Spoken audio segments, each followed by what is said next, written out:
Hi! How are you guys doing today? I hope you enjoyed your Easter break, got Friday and Monday off, and hope you guys had. I know it was definitely an interesting Easter being home doing church digitally, so I don't know how that went for you guys. Hopefully, it was a good experience. And I know we did communion as a church, and it was kind of an interesting experience having our own bread and stuff here, and having to like do it.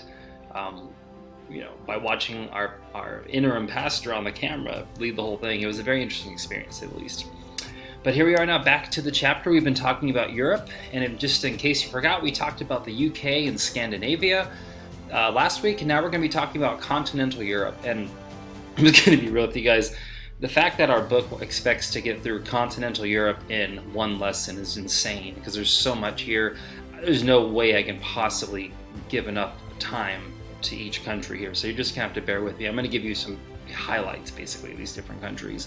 What I want you guys to focus on more this week is I attached in Google Classroom 3 maps, and it's cool. I was able to finally get everything situated with how to scan and upload things, so I have the maps from the book for you guys to do to practice your geography skills. So we'll talk about that in a little bit, but for now, we're going to locate the countries and major cities of continental Europe on a map, and we're going to locate the major geographic features in continental Europe. Honestly, we're not going to do a lot of that with the lesson. I'm going to point out some basics, but you're going to do that more on your own. I asked you guys to read chapter 11 by today. I hope you did that. If not, keep reading. Trust me, it'll make a difference for your tests and everything else if you do. I graded you guys' first test, and a lot of you guys, I was very impressed with some of your guys' work. You definitely put the time and energy in. Others of you guys didn't do so well, and I just have to tell you, if you want to do well on any of my tests for this quarter, really for anything, but especially when you're doing writing assignments and whenever you're doing it like the way we're doing it, always watch the lectures slowly and take notes. If you don't watch the lectures, I can tell within about 2 minutes of reading your posts. And if you try to go on Google and look up some facts or something, it's not going to be the same, because you're going to miss the whole emphasis of what we're talking about. So make sure that you're watching these lectures and taking notes. It's for your own good. And if you watched the lectures and took notes, you probably got an A. If you didn't, you probably didn't. So make sure you do that. Okay, here's a map of Europe. And we've been talking, again, we talked last week about the UK. You can see how you have the whole island of Britain over here, right? And you have Northern Ireland. They're all part of the United Kingdom. Ireland does not want to be part of it. We talked about Iceland over here, Norway, Sweden, Finland, and Denmark. So this is the area we talked about last week. We're going to be moving on to the bulk of the continent now. We're going to be talking about Mediterranean Europe, which is down here, this area, next week. For now, we're going to be talking about this general area right here. Okay, so starting with France. France, as you can see on the map, it's the largest country in Europe by land mass. So as far as just sheer size, France is the biggest country. More than 4/5 of France is a Roman Catholic. And the thing I don't like about teaching a geography class where you're just looking at maps is you're skimming over so much history. But France has been a very strong, dedicated Catholic state for a long time. And there's actually you may remember back in the late 1500s, the Spanish Armada was so mad that England had turned Protestant that they actually had the Armada ready to go conquer it and bring it back to Catholicism. Thankfully for the British, a wind came in, they call it the Protestant wind, came in and destroyed a lot of the ships before they could do anything. But that just goes to show how France has been a die-hard Catholic nation for a long time, and to this day, more than 4/5 are Roman Catholic. Paris is the capital of France, and you have the Seine River that runs through Paris. It's a very important river. Sorry, the Seine. It's the Seine River, which runs through Paris. And, it makes me wonder, if you're swimming in this river, would you say that you're insane? Think about it. So there's basics of France. There's so much we could talk about. We could talk about the Eiffel Tower, the Louvre, and there's several landmarks, but we honestly just don't have time with all the countries we're talking about. But it's the basics of France for now. The Netherlands, and the Netherlands are located right here. It's a small country bordering the ocean, the North Sea, if I'm going to be technical. The capital is Amsterdam ever since Napoleon's days, but the national government meets in The Hague. And so even though it's traditionally Amsterdam's the capital, really the real business happens in The Hague. I think the most interesting thing about the Netherlands is they've been battling the sea for a long time. And what I mean by that is they have an elaborate system of dikes and dams, basically walls that they have in place to keep the ocean from just flooding everything. And so if you ever wanted to visit the Netherlands, then you definitely probably want to see those. Probably couldn't avoid it for the most part. It's interesting because one thing, they call them the polders. Polders are tracts of land that they've basically reclaimed by pumping water away from the ocean. So you have like land that's like been covered by water, that they've gotten the water out of it and they've put a dike up or something to keep it from refilling. So then they are able to reclaim more land by using elaborate pumping and diking and damming systems. And that's those areas of land that they've reclaimed are called polders. So it's kind of an interesting fact about the Netherlands. And if anybody ever says words like Holland or Dutch, it's all related to the Netherlands, but it's a little bit complicated. There's a lot of history there. Okay, the next one is Belgium, and Belgium's located right here. It's the blue little spot here. Belgium's actually, in spite of its size, is a very important nation for a lot of reasons. The capital is Brussels, and it's the largest city in the country. Belgium is as the book says, it has one of the most developed free market economies. And it's true, they produce a lot of goods. You probably had Belgian chocolate. Some of you love them, some of you hate them, but Brussels sprouts, that's where it comes from. So Brussels, in addition to producing lots of goods, it's also the headquarters for the European Union. So, which is obviously a pretty big deal, but they meet there. So Brussels is pretty much rich, produces a lot of goods, and the head of the EU. So it's a pretty impressive city. The country of Belgium is divided into two main regions, the north and the south.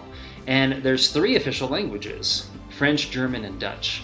The north part of Belgium is called Flanders, and they speak Dutch primarily. The southern part of Belgium is called Wallonia, and they speak French. And they're very different cultures. Obviously you have different languages, you have a pretty clear split in what they do. There's even been debates if the countries are divided too. It reminds me a little bit of of America back in the Civil War period, where you had very distinct cultures and economies, and there's an attempt by the southern states to secede back in the 1860s, but that didn't happen, thankfully. But over here in Belgium, there has been some discussions of maybe splitting between Flanders and Wallonia, but it hasn't happened yet. But there's a little bit about Belgium, very interesting, smaller country in that area. The next one's Luxembourg. Luxembourg is, if you can even see it, but right here, it's a little dot right south of Belgium. And Luxembourg is a very interesting little country. The capital is also called Luxembourg, by the way. So it's the city, it's the name of the nation. It dates back to 963 AD, its founding, and it's a government called a duchy. And if you go back and you study medieval Europe, you have dukes and duchesses, and basically a duchy is the tract of land that's ruled by a duke. And they still have that set up to this day. They're still ruled by a duke. And so it's kind of a fascinating, kind of a remnant of European history. And in spite of being really small, they have the highest GDP, gross domestic product, per capita of any country in the world. So in other words, they are rich. They have a lot of money there. And everybody in the aggregate, or the average individual, is pretty well off. They've become an international financial and banking system over the years. So it's a rich nation with a lot of banking. Kind of reminds me of Singapore, which hopefully we'll get there later this quarter, but Singapore is similar. A lot of banking and rich, in spite of being a small size little island / nation / city. So anyways, but Luxembourg is a small little country right here, but it's worth a lot of money. Okay, moving on to Germany. Germany is right here on the map. And again, I wish we had time to talk about the history of Germany. Germany, as we know it today, Germany has been through so much. Germany wasn't even a nation until 1871. Before 1871, it was a variety of little provinces that had their own ruling systems that all spoke the same language and kind of worked together, but they officially became Germany in 1871. But anyways, but this is Germany on the map, the modern map. The capital is Berlin, and Berlin has over 3.5 million people. It's one of the largest cities in Western Europe. I should mention, it's interesting because if you study your World War II history, you probably remember World War II, Germany was ruled by Hitler, and he had the Third Reich, and that was his dynasty. Well, he wanted to be a long-lasting dynasty to form this massive empire, and they succeeded pretty well in the beginning. They conquered much of Western Europe, but Germany, of course, lost the war. And after Germany lost, Germany was split in two halves, East and West. And the eastern part of Germany was communist and overseen by Russia. The western part of Germany was overseen by essentially NATO, by the North Atlantic Treaty Organization, I guess you could say, by the UK and France and the United States, free nations looked over the western part of Germany. But there's a lot of hostility, and a lot of Germans hated it. They wanted to be reunified. And there's a famous speech, by the way, when Ronald Reagan was president, and he says, "Mr. Gorbachev, tear down this wall," because the Berlin Wall was the dividing feature that divided Eastern and Western Germany. And Ronald Reagan was saying, "Tear it down, let freedom reign in Germany." And in 1990, that did happen. The Berlin Wall was torn down. There's some really emotional video of it, actually, you can look up, where people are crying, and all the people have their own hammers, and they're all taking down the wall together. It's a really powerful scene, actually. But again, a little bit about Germany. There's a lot more we could talk about, but some of the basics there. Switzerland. Switzerland is below Germany. You can see right here. I think it's that pink, salmon pink, I think is the color. Switzerland's capital is Bern. Some other important cities are Basel and Geneva. You've probably heard of them. Like Lake Geneva is a beautiful lake that Geneva's right on. The Alps, which is a mountain range. I'll show you a topographic map in a little bit. The Alps run up here. But basically the Alps are a mountain range, and they cover 60% of Switzerland.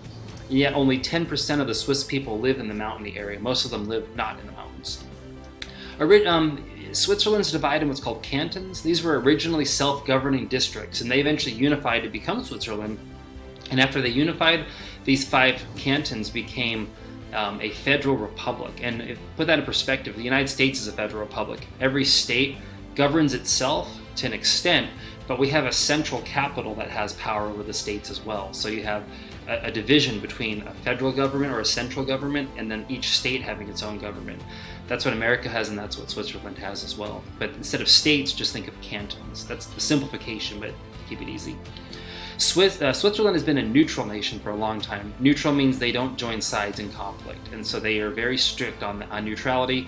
An interesting fact about Switzerland too is that they give every adult male an assault rifle that they keep at home. They don't have a standing army, but they have a citizen army, and every male is given a powerful gun in case they ever need to use them. And it's very interesting. They have very low gun violence too, probably because they know that if a crook goes into someone's house, that there's for sure going to be a gun waiting for him to think about. Okay. Liechtenstein. I just like saying that. Liechtenstein, you can't even see it on the map, but it's between Austria and Switzerland here. It's a tiny little, I don't know if you can see it. I wish I could zoom in. It's a little dot. But Liechtenstein is a small little province of land. It was bought by a prince from Vienna, Austria, in 1699. And his descendants, the von Liechtensteins, have ruled ever since. And it's a constitutional monarchy today, meaning that you have a king or a queen, but they're ruled basically by the law. There's a law that's above the king. They speak German officially, but most speak a dialect called Alemannic. Alemannic is how you say that. So even though German's the official language, a lot of them speak a dialect called Alemannic. And just like Switzerland, they are neutral. They use Swiss currency, and they allow Switzerland to represent their interests internationally. So you'd probably assume Austria, but they actually work more with Switzerland in that regard. So Liechtenstein, small little country there. Okay, then you have Austria. Austria is right here. Austria's capital is Vienna, and they're another neutral nation. Thing I'm going to mention that's interesting about Austria is they're the home to OPEC, which is the Organization for Petroleum Exporting Countries. Basically, you have nations around the world that produce petroleum or oil, and then they sell it on the market, and so everything is organized here in Austria. They're the head to the OPEC. And again, that's a lot of nations. And I know if you happen to see my channel and you're from Austria, I respect Austria, Liechtenstein, all these different countries, but I'm expected to teach a lot in this book, so this is the best we can do for now. But again, that's continental Europe in a nutshell. So again, we talked about France, we talked about France and Belgium and the Netherlands, Luxembourg, Germany, Switzerland, Liechtenstein, and Austria. So this is continental Europe right here. And one last thing I want to show you, and then we'll call us a day. But this map's not the best. I probably should have gotten a better one now that I'm looking at it a little bit stretched. But we're talking about this central area here, and it's pretty basic for the most part. You have some really important rivers that run through it. But I did want to point out the Alps here. The Alps run across the north of Italy. Again, a lot of Switzerland is covered by the Alps, but the Alps is an important mountain range. And an interesting historical fact, when Rome and Carthage, and we'll learn about this next year in world history, but when Rome and Carthage were fighting, a guy named Hannibal in the Second Punic War. He led 300 elephants at least or something like that, you know, up this area, up through the Alps and down to attack Rome. And it's a fascinating story to take elephants through the Alps. Almost all of them died because it was so cold and miserable, but it's an interesting little fact though about world history. But that's the Alps right there. And then of course you have the Netherlands and the you know, the North Sea over here and everything they've been trying to do to fight that. But some interesting, pretty basic, you know, geography there. Okay, this week, you guys watched the lecture, so kudos to you. And so here's what you need to do. You're going to participate in a discussion. Because I'm giving you guys 3 maps, you do not need to reply to classmates this week. I'm not going to require that. Just write your opinion on the question and you're good. Complete all 3 of these worksheets, the UK, Scandinavia, and Continental Europe, and then submit them to me. Honestly, I'm pretty open to how you want to do it. You can write each nation and label it with the numbers or something. However you want to do it. If you want, you can print these worksheets and write the numbers in and scan them and email them to me. I don't really care, but just prove to me that you know where all the nations are, basically, where everything is. But just complete those worksheets and get them to me, and watch CNN 10 every day and leave 1 comment by the end of the week. This is an important fact I want to mention. Oh, I didn't need to do that one. Okay, everything is due by Friday at 3 p.m. I apologize for being kind of confusing. I know in the beginning it was 11:59 p.m. Then I know it went to 5 p.m. I've been trying to figure out my place here, but basically everything needs to be due at. This is a stupid thing. It's going to be due at 3 p.m. from this point on. That's just the way. I got a tip from Mr. Pruitt. I think that's just the best for everybody. So I'm not going to change it anymore. But I hope that helps you guys. That's basically everything that's due this week. Let me know if you have any questions, and I'll talk to you soon. Love you guys. See ya.